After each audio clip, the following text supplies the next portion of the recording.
Hi friends, welcome to my channel. நம்ம சேனலில் இன்றைக்கி சேமியா வச்சு 2 விதமான சுவையில் சூப்பரான ஒரு ரெசிபி தாங்க பார்க்க போகிறோம். இது வந்து நீங்கள் ஈவினிங் ஸ்நாக்ஸுக்கும் செய்து கொடுக்கலாம், மார்னிங் பிரேக்ஃபாஸ்ட்டுமே எடுத்துக்கலாம், பசங்க ஸ்கூல்லேருந்து வந்தோடனேயே கொடுக்குறதுக்குமே ரொம்ப சூப்பரான ஸ்நாக்ஸுங்க. ஸ்நாக்ஸுன்னு சொல்லலாம், டிஃபன்னு சொல்லலாம், ரொம்பவே ஹெல்த்தியாகவும் இருக்கும்.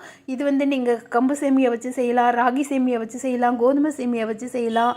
எல்லாத்து சேமியாவை வச்சுமே இந்த மாதிரி 2 விதமான டேஸ்ட் ஒரு ஹெல்த்தி ரெசிபியை நீங்கள் தாராளமாக வீட்லேயே செய்யலாங்க. வாங்க இதை எப்படி செய்கிறதுன்னு பார்த்துடலாம். நான் வந்து இன்றைக்கி ராகி சேமியா தான் எடுத்திருக்கேன். இதை வந்து டைரெக்டாக நம்ம குக் பண்ணக்கூடாதுங்க. நம்ம நார்மலாக சேமியா வச்சு தண்ணி கொதிக்க வச்சு போடுவோம்ல, அந்த மாதிரி பண்ணக்கூடாது. இது வந்து கொஞ்சம் ஹார்டாக இருக்கும்.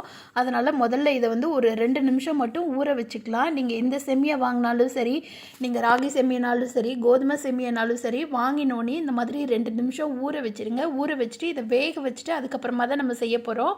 இதுக்கு தண்ணி வந்து முங்குற அளவுக்கு தண்ணி ஊற்றிக்கோங்க. நான் வந்து இன்றைக்கி 1/2 கிலோ பேக்கெட் எடுத்திருக்கேன். 1/2 கிலோ பேக்கெட் எல்லாத்தையுமே ஃபுல்லாக போட்டுட்டேன். 1/2 கிலோ பேக்கெட்லேயே 4 பேர் தாராளமாக 2 விதமான சுவையில் சாப்பிட்லாங்க. இது முங்குற அளவுக்கு ஃபுல்லாமே தண்ணி ஊற்றி ஊற வச்சிடலாம். தண்ணி ஊற்றி ஊற வைக்கிறது வந்து ஒரு 2 நிமிஷம் மட்டும் ஊற வைங்க. அதுக்கு மேலே ஊற வைக்கக்கூடாது. அது ஊறுறதுக்குள்ளே நம்ம இட்லி பாத்திரத்தில் தண்ணி சூடு பண்ணி அதை ஹீட் பண்ணி வச்சிடலாம். இதை வந்து ஆவியில் வேக வச்சுட்டு அதுக்கப்புறமா தான் நம்ம ரெடி பண்ண போகிறோம். இப்போ பாருங்கள் 2 நிமிஷம் ஆயிடுச்சு. அதுக்கு மேலே ஊற வைக்கக்கூடாதுங்க. ஊற வச்சோன்னா ரொம்ப ஒரு மாதிரி மசிய ஆரம்பிச்சிடும். இதை கையில் எடுத்து பார்த்தோன்னா இந்த மாதிரி லைட்டாக அமுக்கணுன்னா நல்லா உடையணும். அதே நேரம் அதில் ஈரப்பதமும் இருக்கணும். அதுக்காக தான் நம்ம ஊற வச்சுருக்கோம். இதுக்கு மேலே ஊற வச்சிங்கன்னா தண்ணியில் கொலன்னு கரைஞ்சிரும். அதனால் 2 நிமிஷத்துக்கு மேலே ஊற வைக்காதீங்க. இதை ஊற வச்சு முடிச்சதுக்கப்புறமா இந்த மாதிரி ஒரு ஸ்ட்ரெயினர் வச்சு நல்லா ஸ்ட்ரெயின் பண்ணி எடுத்துக்கோங்க. அதில் இருக்கிற தண்ணி எதுவுமே இருக்கக்கூடாதுங்க. எல்லா தண்ணியும் நல்லா ஃபில்ட்ரு பண்ணி எடுத்துருங்க. அது வந்து லைட்டாக மாய்ஸ்டராக இருந்தால் போதும், அந்த அளவுக்கு மட்டும் பார்த்துக்கோங்க. தண்ணி எல்லாம் ஃபில்ட்ரு பண்ணி எடுத்ததுக்கப்புறமா நம்ம இட்லி பாத்திரத்தில் இதை கொஞ்சம் கொஞ்சமாக இட்லிக்கு வைப்போல் அது மாதிரி ஒரு குழிலையும் கொஞ்சம் கொஞ்சமாக உதிரியாக உதிர்த்து விட்டுடுங்க. இது போடும்போதே பாருங்கள் கையில் ஒட்டாது தான் வரும். கொஞ்சம் தண்ணியாக இருக்கிறதுனால லைட்டாக திப்பியாக இருக்கும். நீங்கள் ஊற வைக்காமல் வேக வச்சிங்கன்னா சரியாக வெந்து வராதுங்க. அதனால் தண்ணியில் ஊற வச்சுட்டு அதுக்கப்புறமா தான் இதை வேக வைக்கணும்.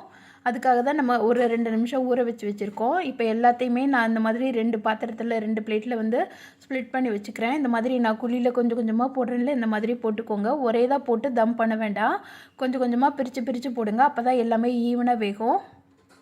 இது வேகிறதுக்கு 7லேருந்து 8 நிமிஷம் ஆகுங்க. அதுக்கு மேலே வேக வைக்க வேண்டாம்.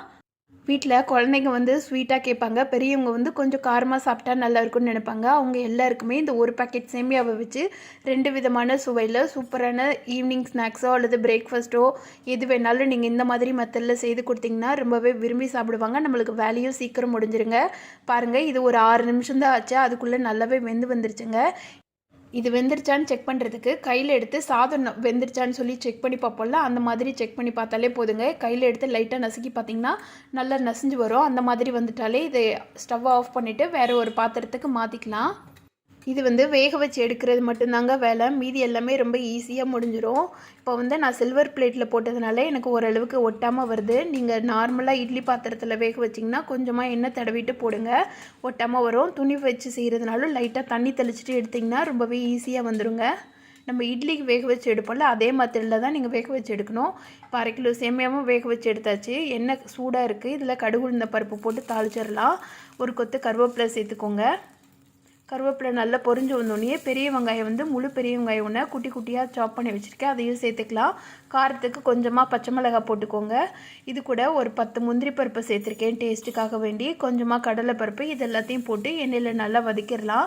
வெங்காயம் வந்து ரொம்ப ப்ரௌன் ஆகக்கூடாதுங்க. லைட்டாக வதங்கி வந்தாலே போதும். ஒரு பிங்கிஷ் கலரில் வரும்ல, அந்த அளவுக்கு வதங்கினாலே போதுங்க. இதுக்கு தேவையான அளவு உப்பு சேர்த்துக்கோங்க. உப்பு சேர்த்துட்டு வெங்காயம் ஓரளவுக்கு வதங்கின உடனே நம்ம ரெடி பண்ணி வச்சுருக்கிற சேமியாவை சேர்த்துக்கலாம். உங்களுக்கு எந்த அளவுக்கு வேணுமோ அதை சேர்த்துக்கோங்க. நான் இன்றைக்கி 1/4 கிலோ சேமியா தான் எடுத்திருக்கேன். 1/2 கிலோ சேமியாவில் பாதி காரமும் பாதி ஸ்வீட்டும் செய்ய போகிறேன். இதுக்கு தேவையான அளவு உப்பு சேர்த்துக்கலாம். சேமியா வந்து இந்த டைமில் நீங்கள் உப்பு சேர்த்துக்கோங்க, அப்போ தான் கரெக்டாக இருக்கும். இது கூட கொஞ்சமாக தேங்காய் பூ துருவி போட்டுக்கோங்க, இன்னுமே டேஸ்ட் அதிகரித்து கொடுக்குங்க. இதெல்லாத்தையும் சேர்த்து நல்லா மிக்ஸ் பண்ணிடுங்க. இது கூட கொஞ்சம் நெய் விட்டு செய்திங்கன்னா இன்னுமே நல்ல மணமாக இருக்குங்க. அவ்வளோதாங்க, சூப்பரான ராகி சேமியா ரொம்ப ஈஸியாக ரெடி பண்ணிட்டோம். இப்போ அடுத்தது வந்து ஸ்வீட் ரெசிபி செய்ய ஆரம்பிச்சிடலாம். இதை கலரி எடுத்து சர்வ் பண்ண ஆரம்பிச்சிடலாம். இது கூட தேங்காய் சட்னி வச்சு சாப்பிட்டிங்கன்னா ரொம்பவே அருமையாக இருக்குங்க. இது கூட சக்கரை வச்சு சாப்பிட்டோன்னா அந்தளவுக்கு நல்லா இருக்காது. தேங்காய் சட்னி வச்சு சாப்பிடுங்க. சூப்பரான ராகி சேமியா உதிரி உதிரியாக எவ்வளோ சூப்பராக ரெடி பண்ணியிருக்கோன்னு பாருங்கள். இது மாதிரி நீங்களும் உங்கள் வீட்டில் செய்து பாருங்கள். வாங்க அடுத்தது நம்ம ஸ்வீட் சேமியா செய்ய ஆரம்பிச்சிடலாம். ஒரு சின்ன பாத்திரத்தில் வந்து நெய் எடுத்துக்கோங்க. நெய் வந்து நான் இன்றைக்கி 3 ஸ்பூன் அளவு சேர்த்துருக்கேன். இதுக்கு நெய் கொஞ்சம் நிறைய போட்டோன்னா நல்லா இருக்குங்க.